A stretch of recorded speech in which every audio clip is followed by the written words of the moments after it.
সারা দুনিয়ার সব মানুষ কাফের হয়ে যাবে একটা সময়।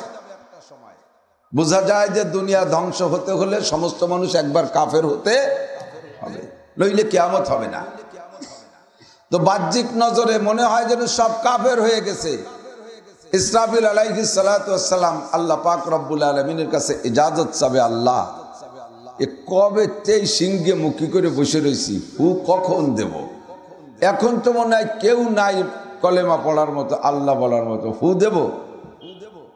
আল্লাহ বলবেন যে কুটালি পাড়ার বিলির মধ্যে অজপাড়া গাঁও, যে জায়গা গাড়িগুলা কিচ্ছু যায় না, ও জায়গা আবার একটা সিটকি গাছের ঝোপঝাড়, ওর ভিতরে ছোট্ট একটা কুড়িয়ে ঘরের মধ্যে আমার এক বুড়ো বান্দা কাফের মুশরিকদের নির্যাতনে উন্মুক্ত পরিবেশে নয়, গোপনে যাইয়া একা একা পাখির মতো, জেজি পোকার মতো আমাকে ডাকতেছে, আল্লাহ আল্লাহ আল্লাহ আল্লাহ আল্লাহ আল্লাহ আল্লাহ আল্লাহ। আল্লাহ পাক বলেন, ওই বুড়ো যতদিন বেঁচে আছে অতদিন পর্যন্ত তুমি সিংহায় ফুঁক দিতে পারবা না, কারণ বুড়ো একা একা আল্লাহ নামের জিকির করে। আর আল্লাহ নামের জিকিরের এত দাম যে একদম এক নামের ওসিলায় আমি তোমাকে নিষেধ করব, দুনিয়াটাকে তুমি ধ্বংস করে দিবা না। ও দোস্ত,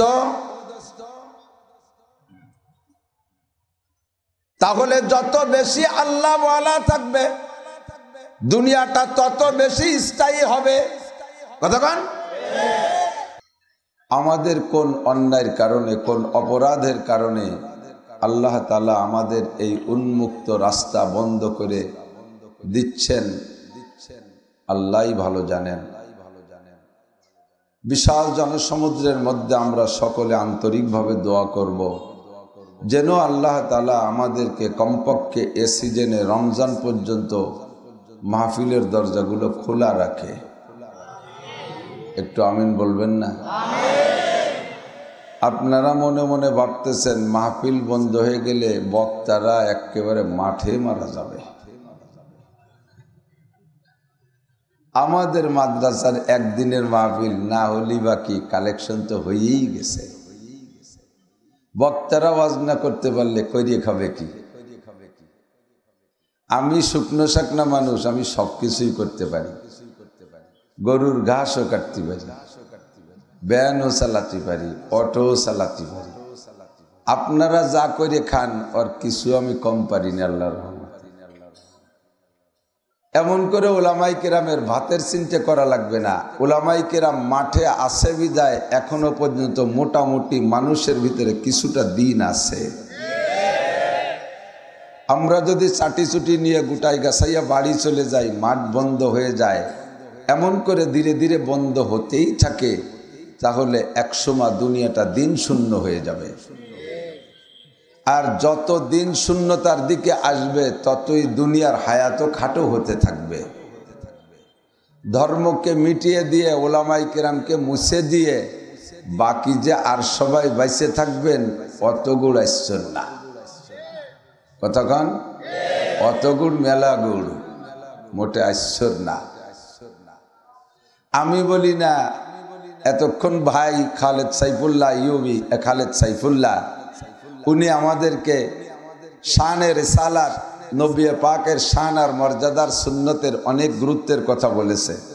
এ কথাগুলো বিশ্বাস হয়? নবী পাক সাল্লাল্লাহু আলাইহি ওয়াসাল্লামের চিরসত্যবাদী নবীর সত্য জবান দিয়ে বলেছেন, লা তাকুমুস সাআ হাত্তা ইউকালা ফিল আরদি আল্লাহ আল্লাহ। জমিনটা, দুনিয়াটা অতদিন ধ্বংস হবে না, অতদিন কিয়ামত হবে না, আন্তর্জাতিক কিয়ামত অতদিন হবে না যতদিন পর্যন্ত জমিনের মধ্যে একজন মানুষ আল্লাহ বলনেওয়ালা থাকবে।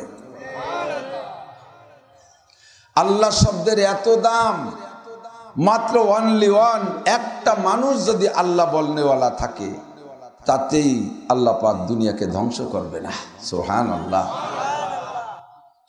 সারা দুনিয়ার সব মানুষ কাফের হয়ে যাবে একটা সময়। বোঝা যায় যে দুনিয়া ধ্বংস হতে হলে সমস্ত মানুষ একবার কাফের হতে হবে, নইলে কিয়ামত হবে না। তো বাহ্যিক নজরে মনে হয় যেন সব কাফের হয়ে গেছে। ইসরাফিল আলাইহিস সালাতু ওয়াস সালাম আল্লাহ পাক রব্বুল আলামিনের কাছে ইজাজত চাবে, আল্লাহ এ কবে তেই সিংহে মুখী করে বসে রয়েছি, হু কখন দেব? এখন তো মনে হয় কেউ নাই কলেমা পড়ার মতো, আল্লাহ বলার মতো, হু দেব? আল্লাহ বলবেন যে কুটালি পাড়ার বিলির মধ্যে অজপাড়া গাঁও, যে জায়গা গাড়িগুলা কিচ্ছু যায় না, ও জায়গা আবার একটা সিটকি গাছের ঝোপঝাড়, ওর ভিতরে ছোট্ট একটা কুড়িয়ে ঘরের মধ্যে আমার এক বুড়ো বান্দা কাফের মুশরিকদের নির্যাতনে উন্মুক্ত পরিবেশে নয়, গোপনে যাইয়া একা একা পাখির মতো, জেজি পোকার মতো আমাকে ডাকতেছে, আল্লাহ আল্লাহ আল্লাহ আল্লাহ আল্লাহ আল্লাহ আল্লাহ আল্লাহ। আল্লাহ পাক বলেন, ওই বুড়ো যতদিন বেঁচে আছে অতদিন পর্যন্ত তুমি সিংহায় ফুঁক দিতে পারবা না, কারণ বুড়ো একা একা আল্লাহ নামের জিকির করে। আর আল্লাহ নামের জিকিরের এত দাম যে একদম এক নামের ওসিলায় আমি তোমাকে নিষেধ করব, দুনিয়াটাকে তুমি ধ্বংস করে দিবা না। ও দোস্ত, তাহলে যত বেশি আল্লাহ ওয়ালা থাকবে দুনিয়াটা তত বেশি স্থায়ী হবে। কতক্ষণ? দুনিয়ার স্থায়িত্ব থাকবে যতদিন আল্লাহ বলনেওয়ালা থাকবে। এবার আল্লাহ বলনেওয়ালা থাকবে কতদিন? যতদিন আল্লাহ বলানোর প্রশিক্ষণ থাকবে। আল্লাহ বলার প্রশিক্ষণ থাকবে কোথায়? আল্লাহ বলানোর প্রশিক্ষণ দেয় কে? প্রাইমারি স্কুলে আল্লাহ বলার প্রশিক্ষণ আছে, হাই স্কুলে আছে, কেজিতে আছে, কলেজে আছে, বিশ্ববিদ্যালয় নাই, বরঞ্চ সব জায়গা আল্লাহ ভুলানোর প্রশিক্ষণ চলে। আল্লাহকে ভুলাই দেওয়ার প্রশিক্ষণ চলতেছে সব জায়গা। আল্লাহ বলানোর প্রশিক্ষণ কোথায় চলে?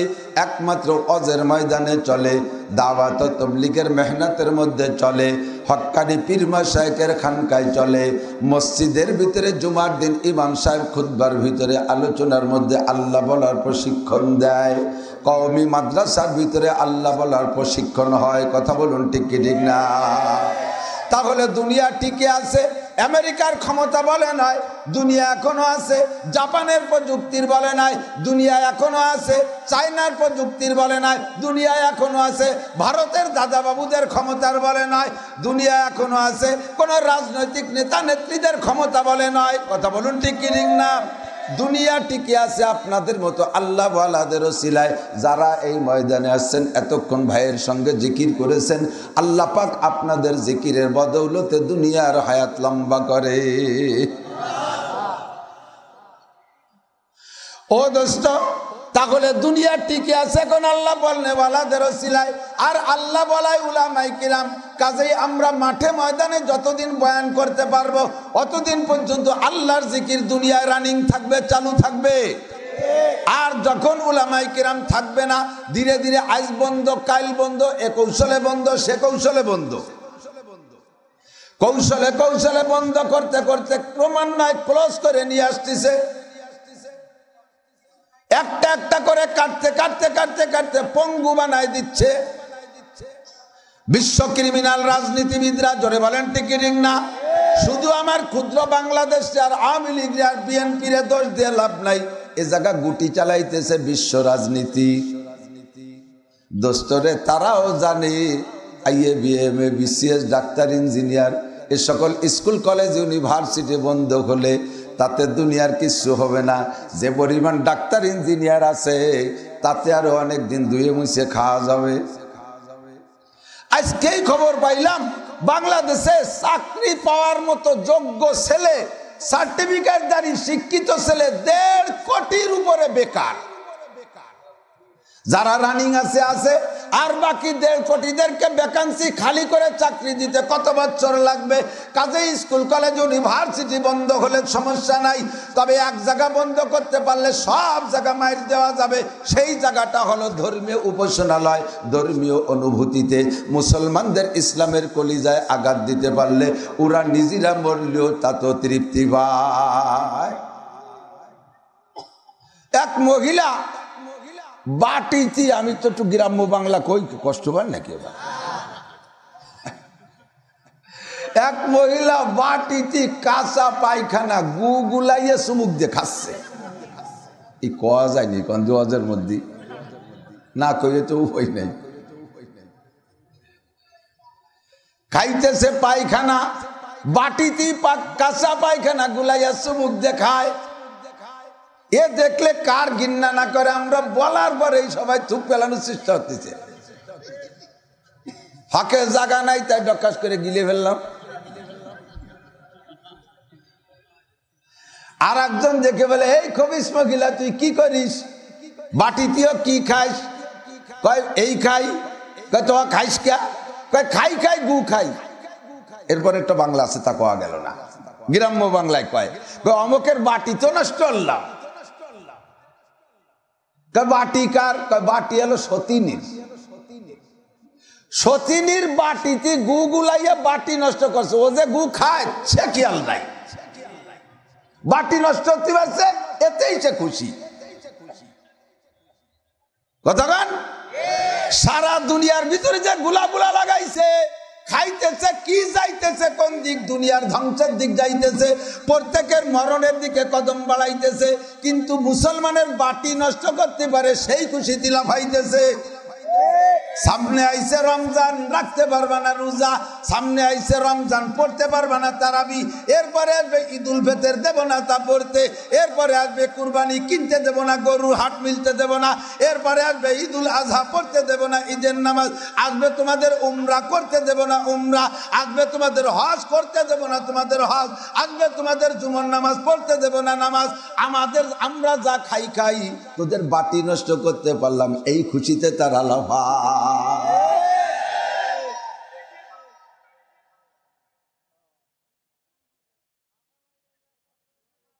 10 সেকেন্ড সময় দিলাম একটু ভাবতি। ফাতাবাক্কারু ফাতাদাব্বারু, ভাবো, চিন্তা করো মুসলমান কোথায় মার যায়।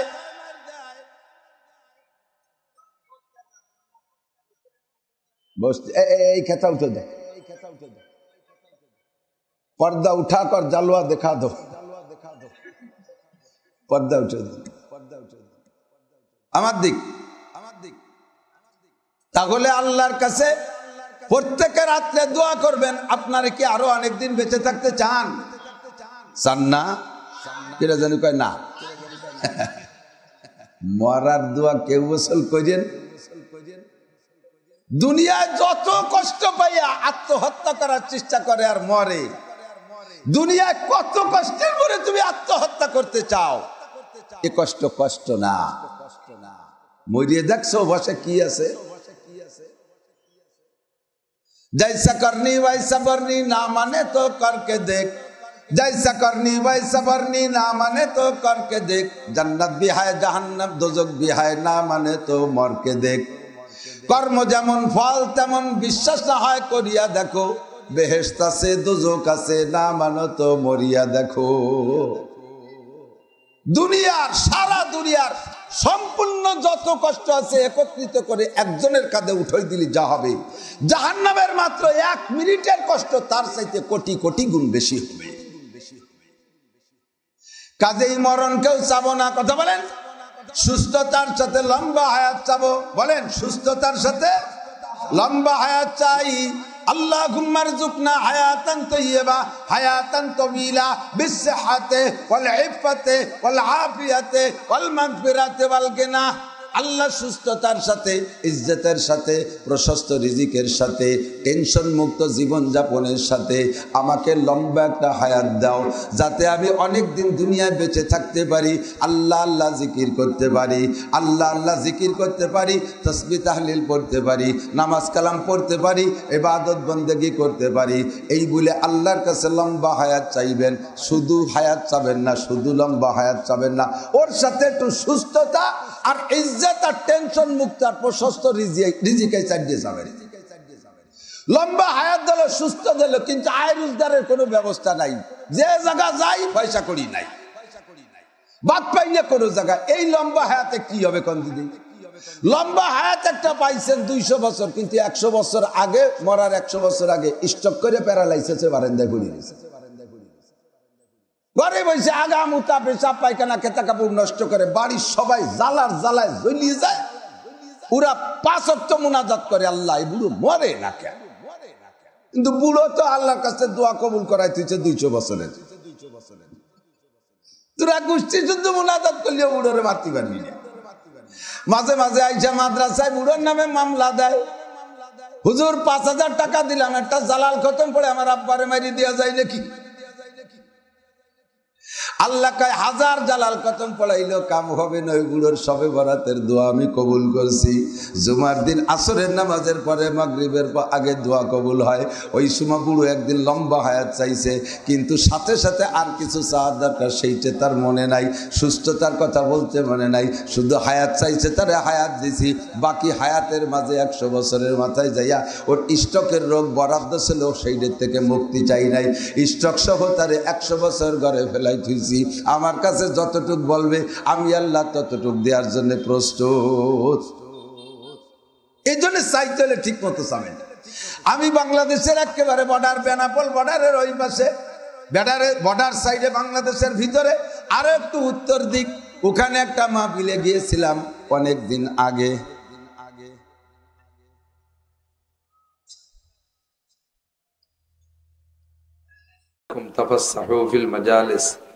যখন তোমাদের কোনো মজলিসে কেউ বলে যে ভাই জায়গা হচ্ছে না, একটু আগায় বসেন, আল্লাহই বলে রেখেছেন 1500 বছর আগে কোরআনে কারীমের ভিতরে পাঠিয়েছেন। যখন তোমাদের বলা হয় যে কোনো মজলিসে জায়গা হচ্ছে না, একটু আগাইয়া কেউরে জায়গা করে দেন, আল্লাহ কয় ফাফসাহু। যদি তোমাদের কেউ বলে জায়গা করে দিতে, তাহলে তুমি জায়গাটা করে দাও, একটু আগায় বসে জায়গা করে দাও। আপনি আল্লাহর কাছে বলবেন, আল্লাহ আমি সেই মাগরিবের পরের থেকে আইসে দেখে শুনে ভালো জায়গা বসছি, আর এখন এই হুজুররা টেনি টুনি আমার সাধারণ জায়গা নেবে, আমার ভালো জায়গা ছেড়ে দিয়ে আমারে কি দিবা কও, তাহলে বুঝে শুনে সেইভাবে ছাড়বো। আল্লাহ কায়াফসাহিল্লাহু লাকুম, তোমারে জান্নাতের মধ্যে জায়গা দেওয়া হবে। দুনিয়ার এই সদ্যির জায়গার দাম বেশি না জান্নাতের জায়গার দাম বেশি? শতকে 100 টাকা বেশি তো হবেই। হ্যাঁ কথা কন, কত বেশি? জান্নাতীরা যখন জান্নাতে যাবেন, আপনাদের হাতে মতির লাঠি দেওয়া হবে। মুরব্বীরা হাড়ের লাঠি হাতে রাখে না, বয়স হয়ে গেলে একটু শান শৌকত হয়, দেখতে সুন্দর লাগে। তো জান্নাতীদের হাতে আল্লাহ পাক মতির লাঠি দেবে। তো লাঠির মাথাটা সরুই হবে, দুনিয়ার যেমন লাঠির মাথা সরু হয়, ওখানেও সরু হবে। তো লাঠির মাথা সরু হয়ে একটা লাঠিকে খাড়াভাবে রাখলে 1 বিঘে 2 বিঘে জায়গা তো আর দখল করে না, 1 আঙ্গুল পরিমাণ জায়গা। তো হাদিসের মধ্যে আসছে, জান্নাতি মানুষের হাতের লাঠি খাড়াভাবে জমিনের উপরে রাখলে যতটুক জায়গা দখল করবে, দুনিয়াকে কয়েকশো বার বিক্রি করলে ওই জায়গা সমপরিমাণ দাম হবে না। আপনারা যারা আগায় বসেছেন, জান্নাতের মধ্যে বেশ খানিক জায়গা আপনার নামে দলিল হয়ে গেছে। এই জায়গাটা দলিল হলো আপনার নামে। কার নামে? আমার নামে। বলেন আমার নামে। তা বসবাস করবে Haripada, Gour Gobinda, Netanyahu, Joe Biden, Donald Trump, Narendra Modi, Aung San Suu Kyi, এই সাড়াল বাঙ্গাল কেউরে ওর মধ্যে জায়গা দেবে না। জায়গা আপনার জায়গা, আপনিই থাকবেন। ঠিক কি ঠিক না? বলেন আলহামদুলিল্লাহ। তন্দুরস্তি গর নবাশাত শিরে শকরে জাহরে হাস্ত, মাহবুব আগার খুশ নবাশাত বিস্তরে গুল খার হাস্ত। ফার্সিতে একটা শের বলে, শরীর যদি ভালো না থাকে দুধ চিনিও বিষের মতো মনে হয়, ঠিক না? এক বিছানায় শুয়ে রয়েছেন দুই দোস্ত, দিনের বেলা থেকে দোস্তর সাথে ঝামেলা শুরু হয়েছে, এই রাগারাগির ভিতর দিয়ে এক বিছানায় শোয়া লাগছে, শুইছেন, দুইজনের মন ভালো না, রাগারাগির মধ্যে শুইছেন। ফুল বিছানাও যদি দেয়, ফুল বিছানা কাটা কাটা মনে হবে। স্ত্রীর সাথে 3 দিন আগের থেকে কিলি লাগাইছেন, সেই স্ত্রী নিয়ে বিছানায় শুইছেন, কার মনে কি কয় কন্দি? বোর মনে কয় দামলা সরে না কে জায়গাতে, আপনার মনে কয় শয়তানটা আজকে বাপের বাড়ি গেল না কে। এক বিছানে ভালো লাগে না, ফুল বিছানা কাটা কাটা লাগে, শরীর ভালো না। কার কতক্ষণ ভালো থাকবে এটা তো কেউ বলতে পারবে। অমা তাদরি নাফসুম বিআইয়ি আরদিন তামুত, কে কোন জায়গায় গিয়ে মারা যাবে, কখন কে মারা যাবে, এটা আল্লাহ ছাড়া কেউ জানে না। অমা তাদরি নাফসুম মাযা তাকসিবু গদা, একটু পরে কে কি ইনকাম করব, কে কি খাবো, এটাও কেউ বলতে, ঠিক কিনা? সুস্থ শরীরে সব দাওয়াতগুলো রাখি, মাহফিলের দাওয়াত রেখে কর্তৃপক্ষ দোয়া করে আমাদের জন্য, আল্লাহ যেন হুজুর সুস্থভাবে আসে। সত্যই মাহফিলে এত পরিশ্রম, দেখেন এখন গা ভিতরে গরম, কিন্তু বিশাল গরম লাগতেছে, অথচ ফ্যান চালাইতে পারতেছি না। ফ্যান চালাইলেই গলাটা আরো বসে যাবে, এই কষ্ট সয়ে নিয়েই কথা বলা লাগবে। রাতভর গাড়িতে, বগুড়ার থেকে বগুড়ার সোনাতলা, বগুড়ার থেকে আরো অনেক দূর, মহাস্থানগড়ের থেকে ওই পাশে সোনাতলা থানা, মাহফিল শেষ করে রাত 11:30টায় রওনা দিয়েছি, বাড়ি আসছি সকাল 7:30টায়। নিজের গাড়ি, ভালো গাড়ি, সারা রাত গাড়ি চলছে। আসার পরেই একের পর এক লোকজন, মাদ্রাসার মাহফিলের কাজ চলতেছে, এই কারগুজারি শোনার জন্য আপনারা আসেন নাই। অসুস্থতাই তাই একটু দুর্বলতা ব্যক্ত করার জন্য বলছি। এমন করে প্রত্যেকটা রাত কতক্ষণ ভালো থাকা যায়? শরীরে তো সুস্থ হওয়ার জন্য ঔষধ খাই, ঔষধের কাজ করার জন্য একটা সুযোগ দিতে হবে না? ঔষধও কাজ করার সুযোগ পাচ্ছে না। তার ভিতর দিয়ে সাধ্য অনুযায়ী চেষ্টা করি, যতক্ষণ বেঁচে আছি, জীবনে শ্বাস আছে, সরকারি বাধা, প্রাকৃতিক দুর্যোগ না থাকলে আমি সাধ্য অনুযায়ী মাহফিলে অ্যাটেন্ড করি এবং আগে আগে আসার চেষ্টা করি। আমি আসর পড়ছি, এখানে এসে আসর পড়ছি আলহামদুলিল্লাহ। বিগত সময় আসছি, সে সময় এসে পরিবেশ যা পেয়েছি আজকে তার চেয়ে অনেক ভালো পাচ্ছি। বড় একটা মসজিদ দেখে কলিজা ঠান্ডা হয়ে গেছে। মোমেনের মসজিদ দেখলে ভালো লাগে, কথা কন না কে? মসজিদটা দেখে ভালো লাগছে, তখন নিজেকে আমি সার্টিফিকেট দিলাম, তাহলে আমি মোমেন। কারণ আল্লাহ পাক বলেন, ইন্নামা ইয়ামুরু মাসাজিদাল্লাহি মান আমানা বিল্লাহ, মসজিদ আবাদ করে, মসজিদ নির্মাণ করে, মসজিদের খেদমত করে, মসজিদে যাতায়াত করে, মসজিদ দেখলে দোয়া পড়ে, মসজিদ দেখলে খুশি হয়, এরা কারা? ইয়ামুরু মাসাজিদাল্লাহি মান আমানা বিল্লাহ, যারা ঈমানদার। বলেন যারা। মন্দির দেখলে আপনাদের খুশি লাগে না? গির্জা দেখলে, প্যাগোডা দেখলে খুশি লাগে? মসজিদ দেখলে ভালো লাগে কি লাগে না? নামাজ যদি নাও পড়েন মুসলমানের সন্তান, মসজিদ দেখলে ভালো লাগে, ঠিক না? কাজে আপনারা সবাই মোমেন, বলেন আলহামদুলিল্লাহ। মোমেন। এই পাশে পোলাপানে খুব ক্যাসর মেসর করতেছি, এগে একটু ঠেকা। এই ছোটরা শহর, এই যে লাঠি নিয়ে গেল বাড়ি বেনে দেশ, তাড়াতাড়ি সারি সার।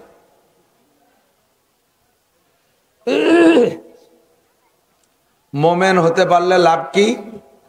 সূরা মুমিনুনের ভিতরে আল্লাহ পাক বলেন, কদ আফলাহাল মুমিনুন, মোমেন যারা, তারা সফল হয়েই গেছে। বুঝেন নাই কি কইছি? আল্লাহ যদি কেউ সফল বলে, ওই লোকটা জাহান্নামী না জান্নাতি? ভালো না মন্দ? আপনাকে আল্লাহ তাআলা ভালো বলে সার্টিফিকেট দিয়েছে। ওই সূরার ভিতরে কয়েক আয়াতের পরে যাইয়া মোমেনের রেজাল্ট কি হবে, তার প্রতিদান কি হবে, মোমেনের পুরস্কার কি হবে, আল্লাহ পাক বলেন, তোমরা হবাই আল্লাযীনা ইয়ারিসুনাল ফিরদাউস, সব মোমেনরা জান্নাতুল ফিরদাউসের মালিক হয়ে যাবে। তাহলে এই মসজিদটা বড় মসজিদ দেখে কি আপনারা খুশি? ভালো লাগছে? যথেষ্ট দান করেছেন। মাওলানা মিজানুর রহমান ফরিদিকে আল্লাহ তাআলা একটা কারামতি দিয়েছে। আমি 1 লক্ষ মানুষের কাছ থেকে যা আদায় করতে পারি, ওই 100 মানুষের কাছে তার চেয়ে বেশি পারে। আর বয়ানের মধ্যে এমন একটা লজ্জাত আর মজা দিয়েছে আল্লাহ তাআলা যে কালেকশন দিয়ে শুরু করবে। আমরা তো এই এদিক থেকে গাই দোয়াতে গেলে আগে বাসুদ্য বানাতে হয় না, বানানো ছাড়া যদি বান টানে তাহলে বান ছিঁড়ে যাবে, দুধ বেরোবে না। আমরা হলো সেই ক্লাসের দুধলি। আর মিজানুর রহমান ফরিদি বানানো ছাড়াই দোয়াই ফেলতে পারে। আল্লাহ তাআলা তার জবানে আরো বরকত বাড়ায় দিক কানা আমিন। আল্লাহ তারে অনেক দিন বাঁচায় রাখুক সুস্থ ভাবে কানা আমিন। আল্লাহ তাআলা তার দ্বারা জাতির এই খেদমতটা হচ্ছে। আমি পারি না বিদায় ফরমেও লিখে দিছে আমি কালেকশন পারি না। আমি একদিকে দিতে পারবো না, আবার কালেকশন করে দিতে পারবো না। আমি তো দুইটা লসের মধ্যে আছি। আর মৌলানা মিজানুর রহমান ফরিদিরে 2 টাকা দিলেও আপনাদের লস নাই, সে আপনাদের সেটা কামাই করে দিয়ে যেতে পারে। এই জন্য আমারে দেন না দেন, তারা একটু বেশি দিন। আমি সব বক্তার জন্য তশকিল করি, কি যে পরিশ্রম জানেন না। বক্তারা সবাই হায়াত বেচে খাচ্ছে, বক্তারা হায়াত বিক্রি করে খাচ্ছে। আমার সমসাথী যারা, তাদের অনেকের দাড়ি একটাও পাকি নেই। আর আমি বুড়ো হয়ে গেছি। আমার মেয়েটা, ছোট্ট মেয়েটাকে, আব্বু তুমি ওয়াজ কালাম বাদ দাও, আমাকে জাগা জমি যা আছে তুমি আলনাঙ্গল চুষে টুষে পাটকুষ্টা বুনোই আমাকে খাওয়াও, তুমি ওয়াজ করতে করতে বুড়ো হয়ে যাচ্ছ। এজন্য বক্তাদের প্রতি আপনারা সহানুভূতি রাখবেন, দরদ রাখবেন, ভালোবাসা রাখবেন। আসার পরে তাদের মন মাইন্ড নষ্ট হওয়ার মতো কোনো কথা বলবেন না। আর আরেকটা কথা বলে দেই, সেটা হলো কোনো বক্তারে ওয়াজের আগে শিখিয়ে দেবেন না, হুজুর এইডে বলবেন, এইডে বলবেন, এইডে বলবেন। আপনি এইডে বললে খুব ভালো লাগে, যেটা শিখিয়ে দেবেন ওই দিন ওইটা বাদ হয়ে যাবে। তবলিগি মিজাজে বসবেন। তবলিগি গেছেন নাকি আপনারা? না গেলেও পক্ষে কার একটু হাত দেখাবেন তবলিগের পক্ষে। আলহামদুলিল্লাহ, আমার গোপালগঞ্জের মানুষ তবলিগের পক্ষে থাকবেই। গোপালগঞ্জ, মাদারীপুর, শরীয়তপুর, সারা বাংলাদেশে, সারা পৃথিবীতে তবলিগ। বিশেষ করে গোপালগঞ্জ আলাদের রোল নাম্বার তবলিগের খাতায় 3। 1 নম্বরে নেত্রকোনা, 2 নম্বরে ভোলা, 3 নম্বরে গোপালগঞ্জ আছে কাজের দিক দিয়ে।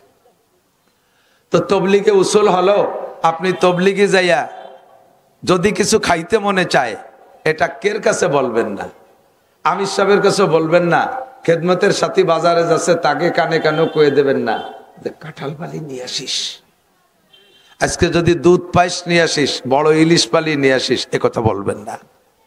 পরাণে কিছু চাইলে ওটা ভিতরে রাইখা পারলে উপরে বলেন, রুজির মালিক কে? রুজি আসে কোন জায়গা থেকে? অফিস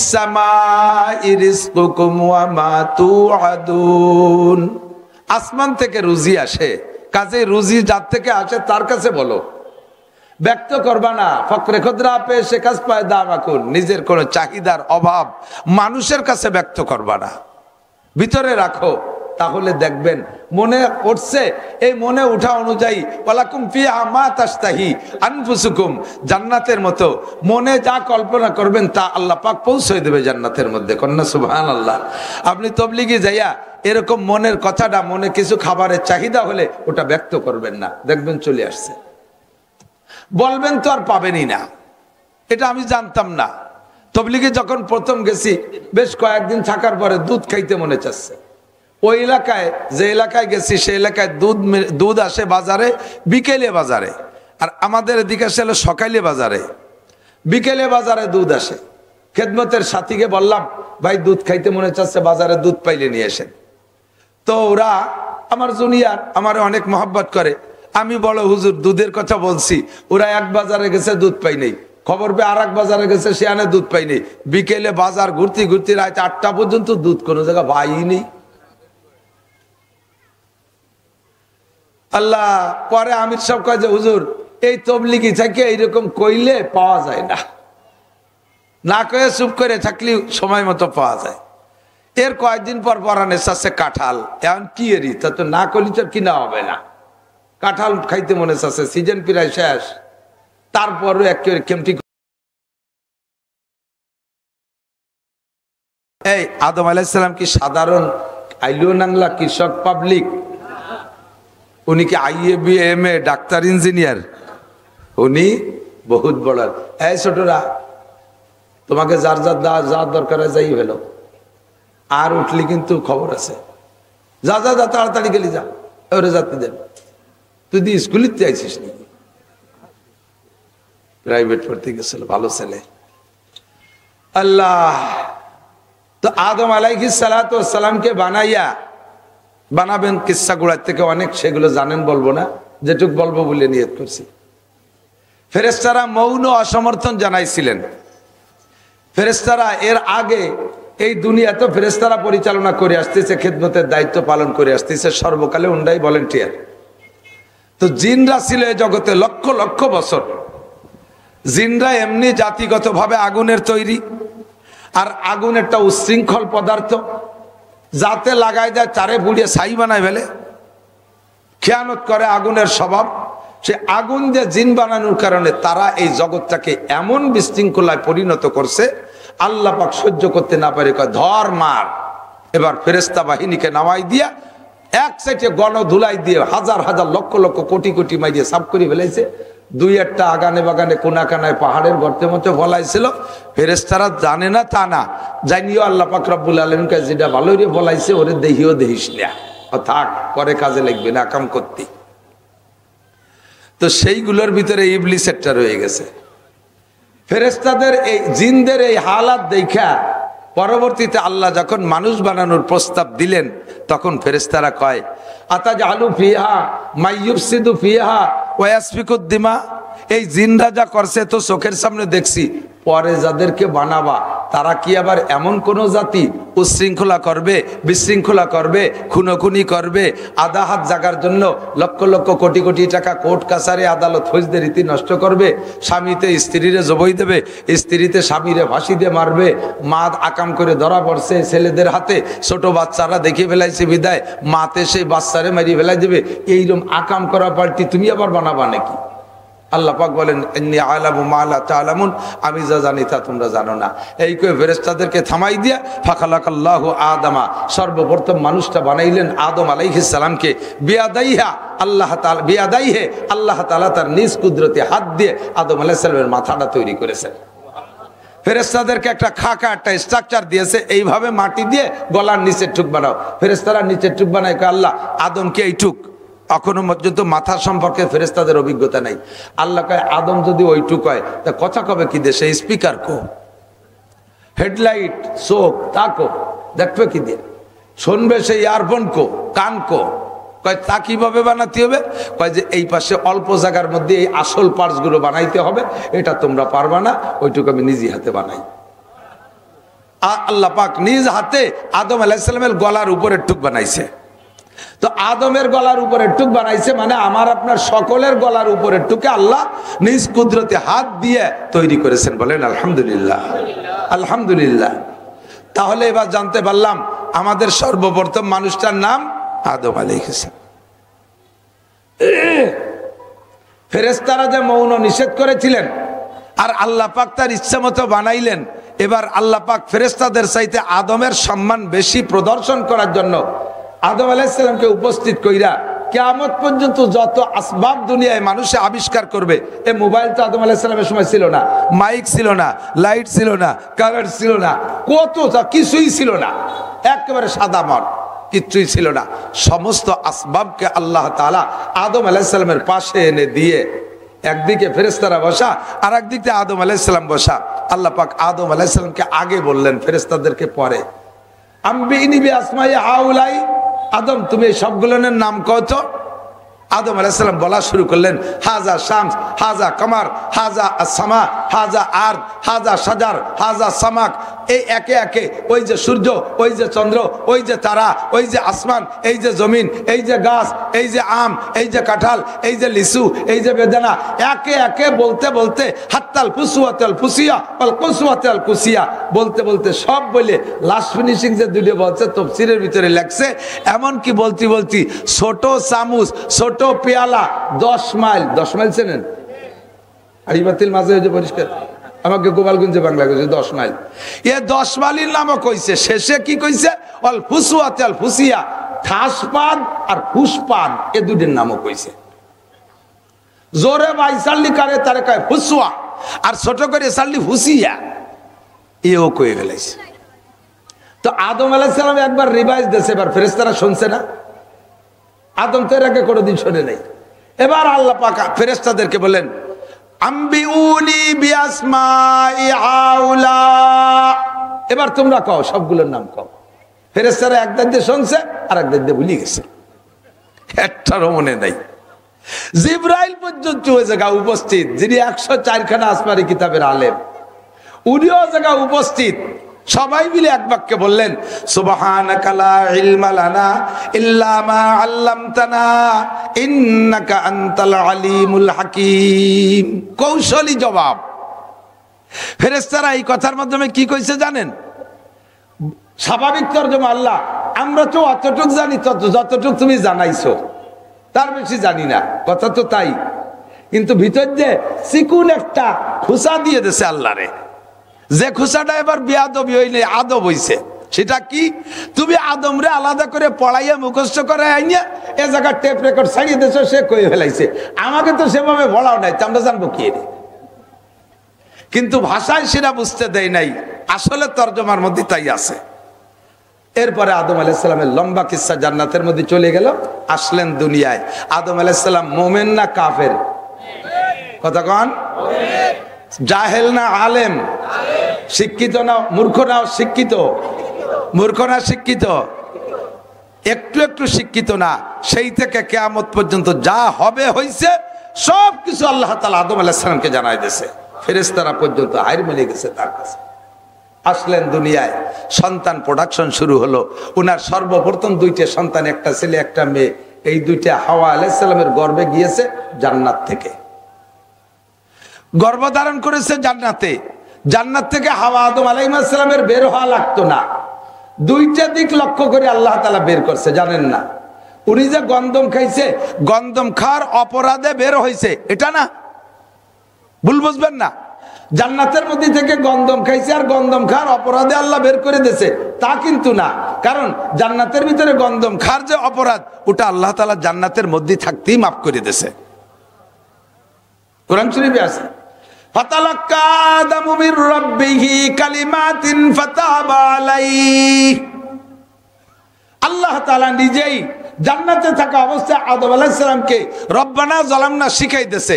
আর উনি পড়ছেন, রব্বানা যালামনা আনফুসানা ওয়া ইল্লাম তাগফির লানা ওয়া তারহামনা লানাকুনান্না মিনাল খাসিরিন।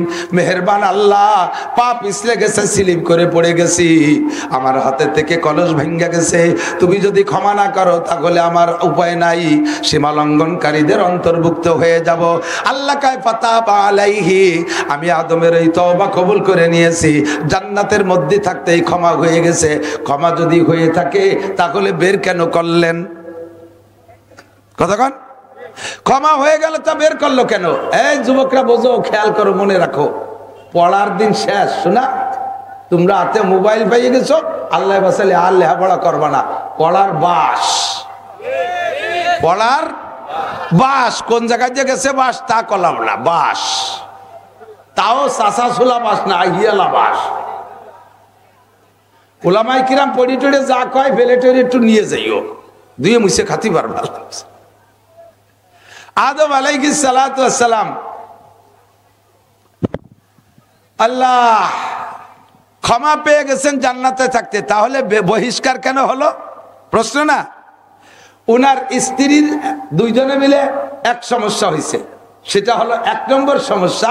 1 নম্বর সমস্যা, যতদিন জান্নাতের বৈধ খানা খাইছে অতদিন পায়খানা আসে নাই। বৈধ খানা খাইছে, দেখুন ছাড়ছে, আপনিও জান্নাতে যাওয়ার পরে পায়খানা হবে না, খাবেন আর খাবেন, গলা সমান খাবেন।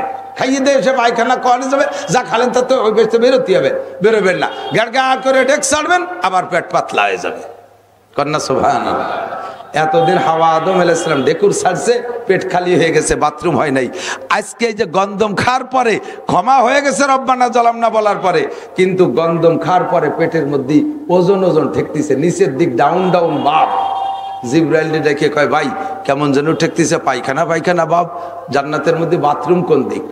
কয় না, জান্নাতের মধ্যে তো বাথরুম নেই। কত জায়গা করছেন, দেখছেন নি কোনো জায়গা? কয় তেমন কি রি?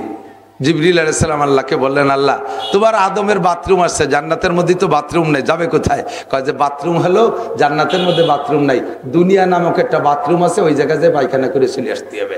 এই বাথরুম করতে দুনিয়ায় পাঠাইছে। দুনিয়া আদম আলাইহিস সালামের পায়খানা, 1 নম্বর।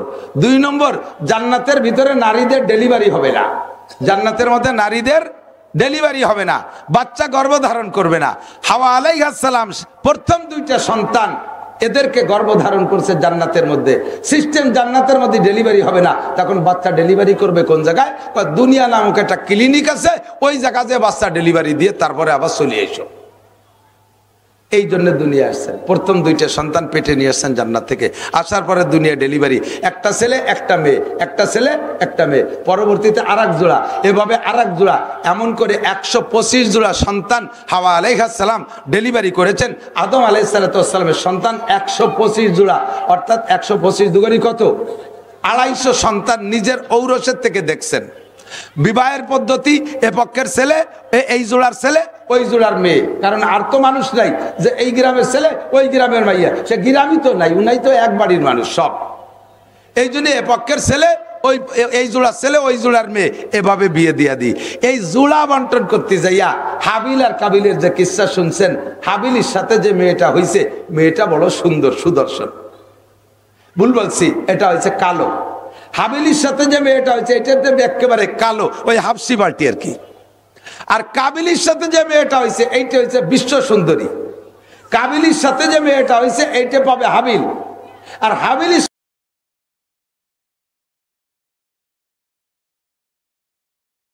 1000 বছর হায়াতের ভিতরে উনি 1.25 লক্ষ সন্তান দেখে গেছে, নাতি নাতনি ইত্যাদি বাড়তে বাড়তে 1.25 লক্ষ পর্যন্ত। এই 1.25 লক্ষের ভিতরে 1.25 লক্ষ সবই মুসলমান, একজনও কাফের না, সব মোমেন, সব মোমেন। এই 1000 বছর পরে আদম আলাইহিস সালামের ইন্তেকালের পরে নবী আসছেন, প্রথম নবী শীস আলাইহিস সালাম। এরপরে নবী আসছে মাহলাইল আলাইহিস সালাম, এই আদম আলাইহিস সালামের সন্তানদের ভিতরে। তখন দুনিয়ায় একজনও কাফের নাই, সব মোমেন আর মোমেন, মুসলমান আর মুসলমান। আর আদম আলাইহিস সালামও মুসলমান। সর্বপ্রথম মাহলাইল আলাইহিস সালাম ছিলেন অত্যন্ত সুদর্শন মানুষ এবং বুজুর্গ মানুষ, নবী তো নবী, বহুত বড় বুজুর্গ মানুষ। এনার ভক্তবৃন্দ যারা ছিল ওনার কাছে হাদিয়া তোহফা ইত্যাদি আনতেন। বছরে 1-2 বার ওনার ওখানে বিশাল ইস্তেমা হইতো। ইস্তেমার সময় খুব হাদিয়া তোহফা আসতো, যে পরিমাণ টাকা পয়সা, ধান চাল আসতো, খেজুর টেজুর আসতো, সারা বছর খেয়েও থেকে যেত। হঠাৎ করে মাহলাইল আলাইহিস সালামের ইন্তেকাল হয়ে গেল। তো মাহলাইল আলাইহিস সালামের ইন্তেকাল হয়ে গেলে সাথে সাথে মিস্টার ইবলিস কায়দা মতো মুরব্বী সাইজে, একেবারে জলিলুল কদর বুজুর্গ একজন সাইজা মাহলাইল আলাইহিস সালামের ছেলেদের কাছে চলে গেছে, যে বলছে তোমার আব্বা যে মারা গেছে এই খবর দুনিয়ায় তোমরা জানাইও না। যদি তোমার আব্বা মারা গেছে খবর জানে মানুষ, তাহলে আর তোমাকে হাদিয়া তোফা দেবে না, তোমরা না খেয়ে মরবা। কাজেই চুপ থাকো, বাপ মরে গেছে কথা কবা না, তোমার আব্বা মারা গেছে, বাপরে দাফন করে দাও। এবার কি করতে হবে?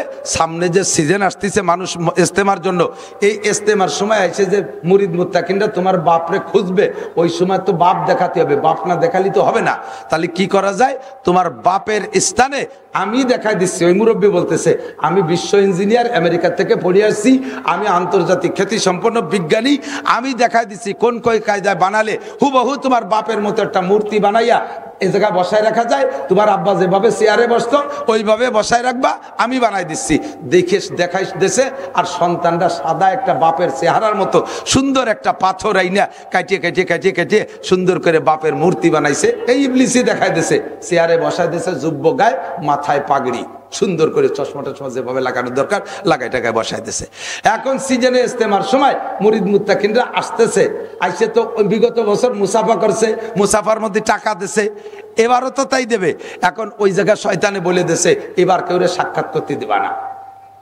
খুব খেয়াল, শয়তান ইন্নাহু লাকুম আদুউম মুবিন। আব্বা যে আদম আলাইহিস সালামের জান্নাত থেকে বের করছে, আর দুনিয়ায় মূর্তি পূজার সূচনা কিভাবে করে দেখেন। এবার মাহলাইল আলাইহিস সালামের মূর্তি বানাইয়া সুন্দর করে বসাই দিয়ে মুরিদ মুত্তাকিনদেরকে দাওয়াত দিয়েছে, আসো মাহলাইলের সাথে ইস্তেমা। ওই শয়তানি এবার এলান করে বেড়াইছে, ও পোস্টারিং, মাইকিং, হ্যান্ডেলিং সবও করে বেড়াইছে। লোকজন আসছে, বহুত লোক আসছে। আসার পর এখন মাহলাইলের সাথে মুসাফা করবে। ও গেটে থেকে বলছে, হুজুর এবার খুব অসুস্থ, হুজুর ক্লান্ত, হুজুরের সাথে মুসাফা করা যাবে না, আগামী বর্ষে মুসাফা করবা, এই জায়গা তোমরা হাদিয়া রেখে যাও, হুজুর খুশি হবে। হুজুরের কাছে মুসাফা করলে হুজুর হলো ক্লান্ত হবে, বদদোয়া দেবে। এই কয়ে কয়ে মানুষদেরকে বিদায় দিছে, হাদিয়ার টাকা সব গোছায় গোছায় রাখছে, এখানে জমা করছে। মাহফিল শেষ, ইস্তেমা শেষ, লোকজন চলে গেছে। এবার শয়তানে যাইয়া সারা দুনিয়ায় ভিন্ন প্রচার দিছে, এই ভিন্ন রূপ ধারণ করে।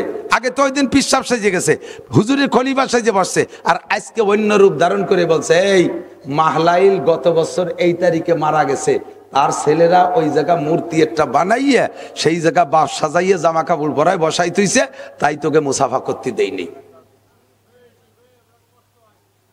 তাই তোকে মুসাফা করতে দেয়নি। কি কয়? হুজুর মারা গেছে আর আমাকে দেখা করতে দেই নেই, এভাবে মূর্তি বানাই আমাকে কালেকশন করছে। এরপরে নিজে নিজে দেখছে যে যদি এরকম ঘটনা ঘটে তাহলে তো জায়গার কেউ যাবে না, তাদেরকে আবার ভিন্ন ভিন্ন বাড়ি বাড়ি যে দাঁত তশকিল করছে। আরে মানুষ তো মরিয়ে যাবে, আদম আলাইহিস সালাম গেছে, শীস আলাইহিস সালাম গেছে, কত মানুষ চলে গেছে, আরো তোমরাও মরবা, মাহলাইলও মরছে, তাতে মন খারাপের দরকার নেই। একটা মূর্তি বানাইছে, তারে দেখলে তো তোমাদের মাহলাইলের কথা মনে পড়ে, কাজে ও জায়গা মাহলাইলের প্রতি অনাস্থার দরকার নেই। তবে একটা কাজ করতে পারো, যেহেতু অরিজিনাল মাহলাইল মারা গেছে আর মাহলাইলের স্থানে মূর্তিরে তোমরাই সম্মান করতেছো, তাহলে ও জায়গা যাইয়ে মাহলাইল বা সেই মাহলাইল যে শ্রদ্ধা না করে তোমরা প্রত্যেকে বাড়ি একটা মাহলাইল বানায় নাও, প্রত্যেকের বাড়ি একটা মাহলাইল বানায় নাও। সবাই দেখছেন যে সুন্দর কথাই তো কইছে, তা মূর্তি মাহলাইলের শ্রদ্ধা করতে তাকে বাড়ি যাবো কে? তাহলে আমরা একটা বানাই। এই শুরু হলো মাহলাইল বানানো। দুনিয়ায় সর্বপ্রথম মূর্তি পূজার সূচনা এখান থেকে শুরু হয়ে গেছে। এরপরে শয়তান মন্দির টন্দির বানাইয়া বিভিন্ন যে বড়রা যখন মারা যায় তাদের একটা মূর্তি বানাইয়া এই পুজোর সিস্টেম তৈরি করেছে। সর্বপ্রথম আদম আলাইহিস সালাম আমাদের আব্বাজি, ওনার থেকে নিয়ে 1000 বছরের ভিতরে পৃথিবীতে কোনো মূর্তি পূজা ছিল না। কথা বলেন ঠিক কি ঠিক না? ও দোস্ত, আমাদের আল্লাহর কোনো রূপরেখা আমরা জানি না যে তার একটা মূর্তি বানায় আমাদের পূজা করতে হবে। আমরা কলেমা পড়েছি, বলেন আমানতু বিল্লাহি কামা হুয়া বিআসমাইহি ওয়া সিফাতিহি ওয়া কাবিলতু জামিআ আহকামিহি ওয়া আরকানিহি। কলেমা ইমানে মুজমাল। এই কলেমার নাম কি? ইমানে মুজমাল। কি পড়েছেন জানেন? আমানতু বিল্লাহি কামা হুয়া, আল্লাহকে বিশ্বাস করি, দেখি নাই আল্লাহ কেমন, গণেশের মতো 10 খান হাত নাকি আরো বেশি হাত? আল্লাহর কি হাতির মতো সুর আছে? আল্লাহর হাতে কি কুড়েলের ফেঁকা ধরে দাঁড়ায় রইছে? আল্লাহ কি দুর্বল যে পিছন দিয়ে বাস ঠেলে দিয়ে দাঁড় করে রাখা লাগবে? বছরের শেষ হতে হতে আল্লাহ কি দুর্বল হয়ে যায়? 3 দিক দিয়ে বাস বাঁধে আল্লাহরে ঠেলে রাখা লাগে? আল্লাহর কি রং আছে বছরের শেষে উঠা যায়? আল্লাহ কয় সিবগাতাল্লাহি ওয়া মান আহসানু মিনাল্লাহি সিবগা। আরে তোদের দুনিয়ার মূর্তিদের রং আছে, ওই রং বছরের শেষ হতে হতে থাকে না, মিস্টেরিয়ানের রং দেয়া লাগে। সিবগাতাল্লাহি ওয়া মান আহসানু মিনাল্লাহি সিবগা। আমি আল্লাহরও রং আছে, তবে আমার রং ওঠে না। আমার রং কেমন তা তোরা জানিস না। আমাকে এক বাক্যে বিশ্বাস কর, কামা হুয়া, ওই আল্লাহকে বিশ্বাস করি যেমন আল্লাহ তেমনই। বলেন যেমন আল্লাহ তেমনই। তার কোনো রূপরেখা আমার জানার দরকার আছে? আছে। আল্লাহর আব্বা কিরা জানার দরকার আছে? আল্লাহর মা কিরা জানার দরকার আছে? আল্লাহর সৃষ্টিকর্তাকে জানার দরকার আছে? আরে আমার সৃষ্টিকর্তা আল্লাহ, তাই আমি জানলেই যথেষ্ট।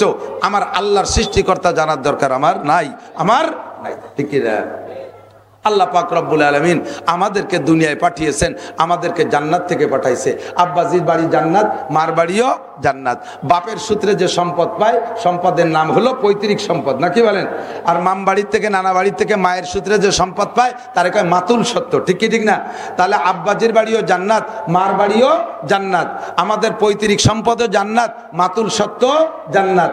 আর পৈতৃক সত্য আর মাতুল সত্য উভয়টারই ওয়ারিস হয় সন্তানরা। কাজে আমাদের মূল বাড়ি কোথায়? জান্নাতে। ঠিক কি না? এই জান্নাতে যাওয়ার জন্য আল্লাহ পাক রব্বুল আলামিন দুনিয়ার থেকে জান্নাত কামাই করে নেওয়ার জন্য আমাদেরকে পরামর্শ দিয়েছে। দুনিয়ার থেকে কামাই করে, ভাই আমার দিক তাকান, দুনিয়ার থেকে কামাই করে নিতে হবে। এখন কামাই করব কোন ভাবে, কি পদ্ধতিতে, এইটা তো আমার জানা নাই। ইচ্ছে মতো মন গড়া আমি দুনিয়া জান্নাত কামাই করার সিস্টেম তৈরি করলাম, অরিজিনাল ওইটা সিস্টেম না, তাহলে আমার হবে না। কাজেই জান্নাত কামাই করার জন্য পদ্ধতি যেটা, এর এলেম আমাকে শিখতে হবে। কথা কয় না? এলেম আমাকে না জানা, যদি সিস্টেম না জানি তাহলে ভালোবাসতে যে মেরে ফেলানো হয়। ছোট ছোট ভাই বোনের দিক তাকান, ছোট ছোট ভাই বোন অনেক ফ্যামিলিতে আছে, খুব ঘন সন্তান হয়, বছরে একটা। ওই বাড়ি খুশি হয়েছে, সুবহানাল্লাহ। বছরে একটা, হ্যাঁ বলেন সুবহানাল্লাহ, আলহামদুলিল্লাহ। কোটি কোটি টাকার মালিক, কত ডাক্তার দেখাইলো দেশ বিদেশ ঘুইরা, একটা সন্তানও হওয়াতে পারতেছে না। গরিব মানুষ ভিক্ষা করে খায়, আল্লাহর রহমতে বছরে বছরে একটা পায়। এটা আল্লাহর নিয়ামত, ঠিক কিনা? ও দোস্ত, আল্লাহ কষ্ট হয়ে যাচ্ছে। আমাদেরকে আল্লাহ পাক রব্বুল আলামিন সন্তান দেয় বলি শুকর আদায় করি আলহামদুলিল্লাহ। তো এমন গণ করিয়া প্রত্যেক বছরে একটা বাড়িও আমি দেখছি, তো যেটা একেবারে লাস্ট ওটা বসা শিখছে, তার ইমিডিয়েটলি বড় যেটা সেটা আটা শিখছে, তার চেয়ে বড় যেটা সেটা আর একটু আটা শিখছে, একটু দৌড়ানো শিখছে, নাক দিয়ে শিয়েন পড়ে। তার বড়টা হয়তো কেবল স্কুলে একটু যাইতে পারে। এইভাবেই 6, 7, 8, 10টা হয়ে গেছে। এখন বাপে বাইরের থেকে কিছু খাবার টানলে, এই যেটা বাড়ি যারা থাকে ছোটরা ছেলে মেয়ে, বাপে খাবার টানলে কোনটা রাতে দেয় কোন? তো সবচেয়ে ছোটটা রাতে দেয়। সবাই ছোটটারে আদর করে, ভালোবাসে ছোটটারে। তো ছোটটারে যে কোলে করে, বাপের খাবারটা ছোট্টা রাতে দেশে যে কোলে করে বাঘপালি সে একটু পায়। এই জন্যে বাপে যখন কিছু খাবার তাই না ছোট্টারে দেয়, তাহলে ওই ছোটটারে কোলে করার জন্য 2 নম্বরটা 3 নম্বরটা 4 নম্বরটা কাড়াকাড়ি করে, যে যেদিন বাঘে পায় কোলে নিয়ে তার সাথে সেও খায়। কিন্তু ওর ইমিডিয়েটলি বড় যেটা আটা শিখছে, সে তো ছোট্টারে কোলে উঠতে পারে না, এই জন্য সে তেমন বাঘে পায় না। এখন ও চিনতে পারছে, বুঝে শুনে যে তারই আমি ওর একটু কোলে আর শিখি। এখন দুটাই এত ঘন বাচ্চা হলে কিন্তু পেট বড় হয়ে যায়। হাসাই গোস্ত নাই, গলা শূন্য, পেট বড়। এখন ওই বসাটারও পেট বড়, আটাটারও পেট বড়। তো ওই কেবল যেটা হাঁটতে পারে, সে বসাটারে কোলে করতে গেছে মোহাব্বত করে, ভালোবাসে কোলে করতে। আর নিজের ছোট ভাই কোলে করতে গেছে, তো ও কোলে কিভাবে করবো? ও তো সবে মাত্র হাঁটতে পারে, আর বসাটার গায়ে ফিরে 7, 8, 10 কেজি ওজন। বড় এক পেট, খায় একেবারে গাদাইয়া, সে তারে কিভাবে কোলে? তো কোলে করতে যাই ওর গলা টলা জড়াই ধরে বুহির সাথে এরকম চিবিয়ে ধরছে, চিবিয়ে ধরে আটা দিয়েছে, ওদিকে পাও পাততলে পড়ে গেছে। একদিকে গলা চিবিয়ে ধরা, আর একদিকে পাও পাততলে। এইরকম যদি 2-3 মিনিট আটে, তাহলে ওটা মরবে না?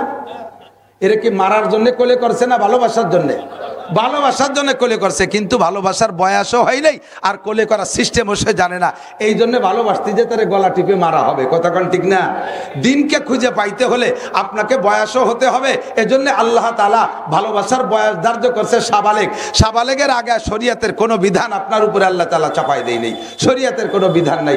সাবালেগের হওয়ার পরে আপনার পর শরীয়তের বিধান আসছে। এবার আপনাকে ইসলামের পর আমল করতে হলে জানতে হবে, মানতে হলে জানতে হবে। বলেন মানতে হলে জানতে হবে, না জানিয়ে মানা যায় না। অনেকে নামাজ পড়েন, কি পড়েন আপনি আমার কাছে জবাব দিতে পারবেন না। এমন এমন মাসালা আছে, যেই মাসালাগুলো না জানা থাকার কারণে আপনার সারা জিন্দেগির নামাজ পড়া হয়ে যাচ্ছে। খোদার কসম, একটা মিনিটও জান্নাতে যেতে পারবেন না। নামাজ টোটাল না পড়লে এক ওয়াক্তের বিনিময়ে যেমন 200 কোটি, আরো 30 কোটি, আরো 40, খেয়াল করে নাই। আবার বলি, এক ওয়াক্ত যদি নামাজ মোটেই না পড়েন, তার বিনিময় খোদার কসম একটা গুনাহ হবে না। আবারও বোঝে নাই, খেয়াল করে নাই। নামাজ না পড়লে কোনো গুনাহ, নামাজ না পড়লে কি হবে না? সাহস পাচ্ছে না। দাঁড়িয়ে আছে, একবার কাটিয়ে ফেললে 1000 কবিরা গুনাহ। একটা মিথ্যা কথা বললে একটা কবিরা গুনাহ, একবার জিনা করলে একটা কবিরা গুনাহ, 1 গ্লাস মদ খাইলে একটা কবিরা গুনাহ। এক ওয়াক্ত নামাজ ছাড়লে কয়টা কবিরা গুনাহ কেউ বলতে পারবেন না। কি হয় কি তাই? এক ওয়াক্ত নামাজ ছেড়ে দিলে একটাও সগীরা কবিরা গুনাহ হয় না। হলো নামাজ ছুটে গেলে আপনার নামে বরাদ্দ করা আছে 230 কোটি 40 লক্ষ বছর জাহান্নামে পুড়তে হবে, গুনাহ হবে না একটাও।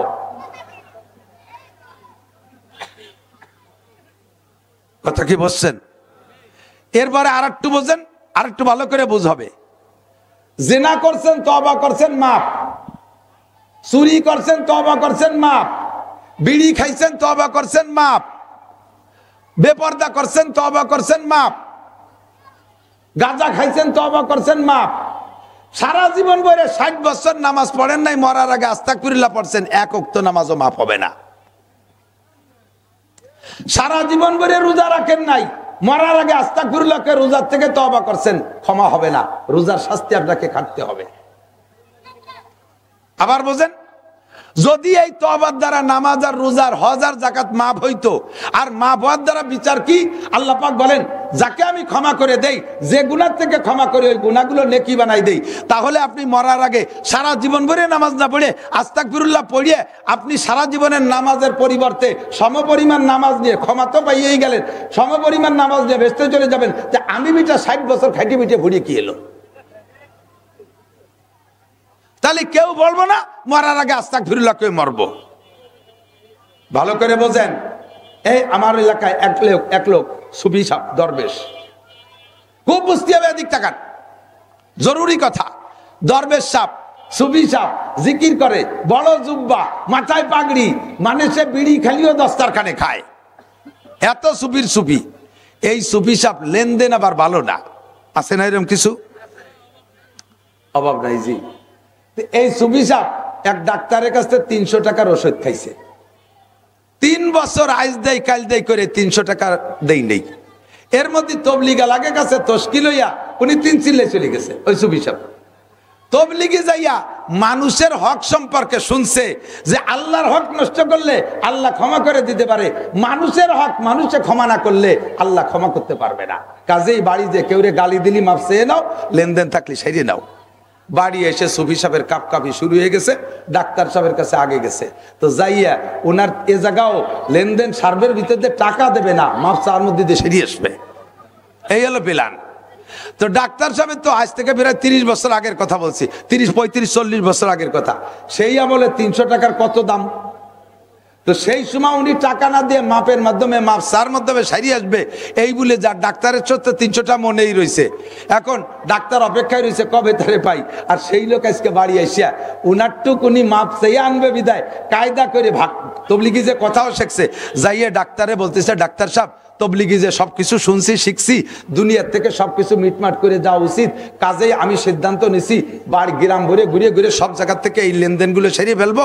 আমি আপনার কাছে যা পাবো, আমি আপনার কাছে যা পাবো সব মাফ করে দিলাম।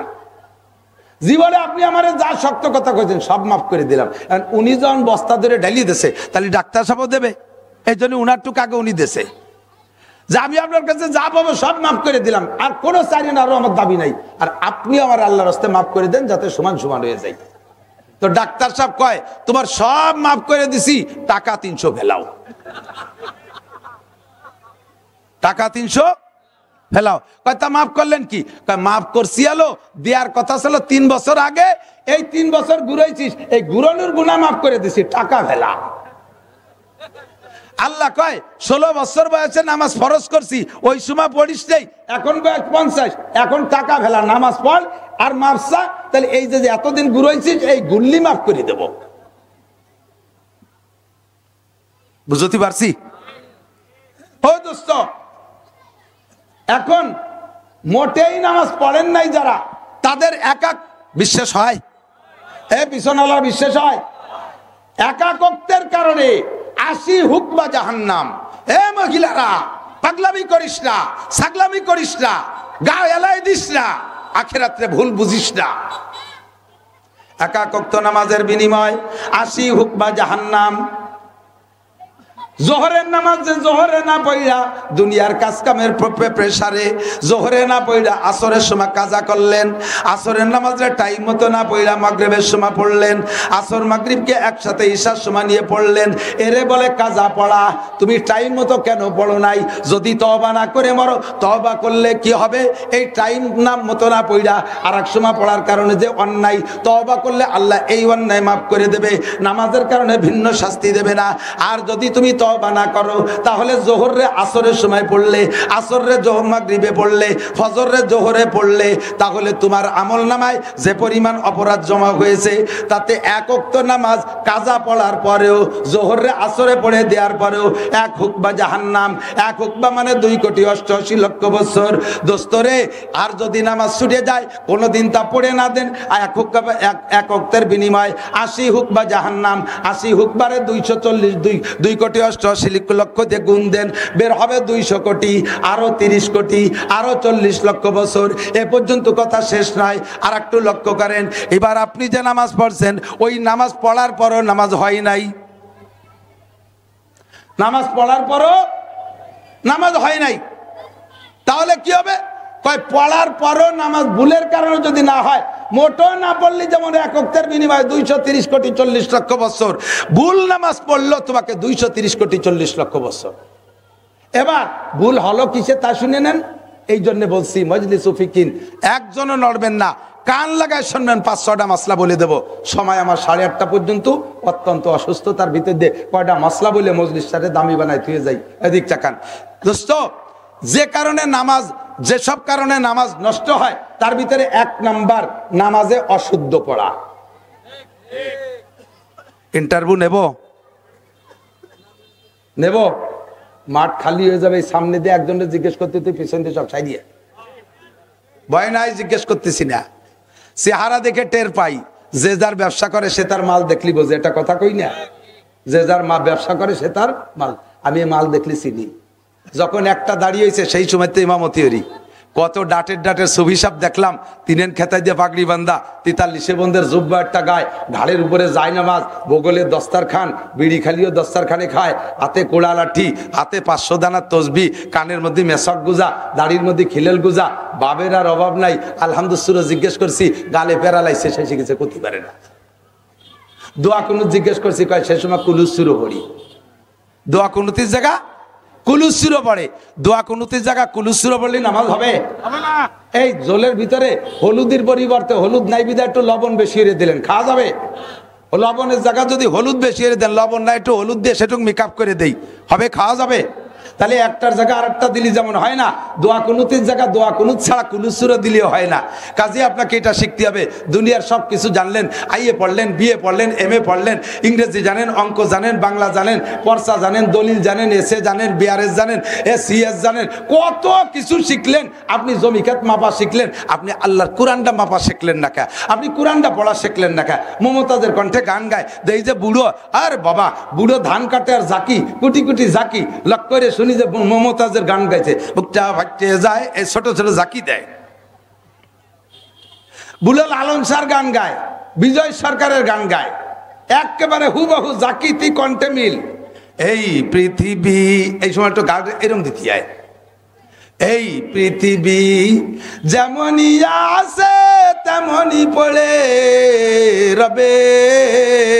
এই জায়গায় সামনের দিক দুটি জাকি আছে।